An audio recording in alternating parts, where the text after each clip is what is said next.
আসসালামু আলাইকুম রহমতুল্লাহ।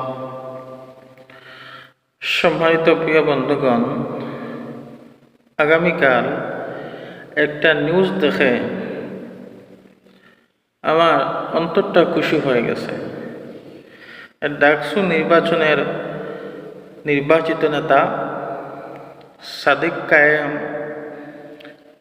এই পৃথিবী জগতের মানুষের চোখে আঙ্গুল দিয়ে দেখিয়ে দিয়েছে যে প্রতিবাদ কিভাবে করা লাগে এবং হক কথা চোখে আঙ্গুল দিয়ে পাশে দাঁড়িয়ে কিভাবে বলতে হয় তা দেখিয়ে দিয়েছে।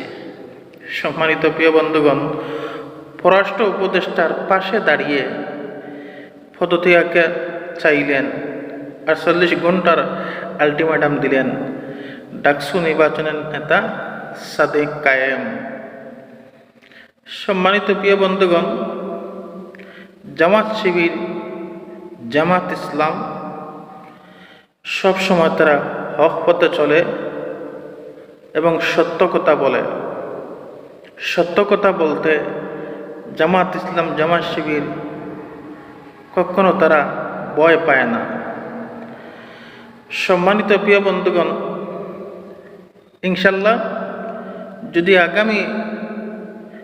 আগামী নির্বাচনে যদি জামাত ইসলাম ক্ষমতায় আসে, এই রকম জামাত শিবির ছাত্ররা যদি ক্ষমতায় আসে, তাহলে অবশ্যই আমি গ্যারান্টি দিচ্ছি এই দেশে চুরি, চাঁদাবাজি, দুর্নীতিবাজ সব কিছু দূর হয়ে যাবে।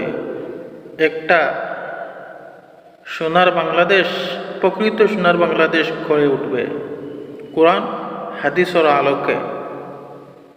আর না হয় যদি আপনারা বিপরীত পথে যান, যদি আসল সোনা না চিনেন, তাহলে অবশ্যই আপনারা পদে পদে বিপদের সম্মুখীন হবেন।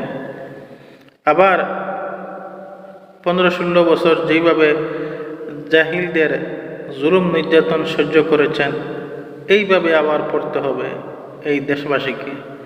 আমার সোজা হিসাব। আসসালামু আলাইকুম রহমতুল্লাহ।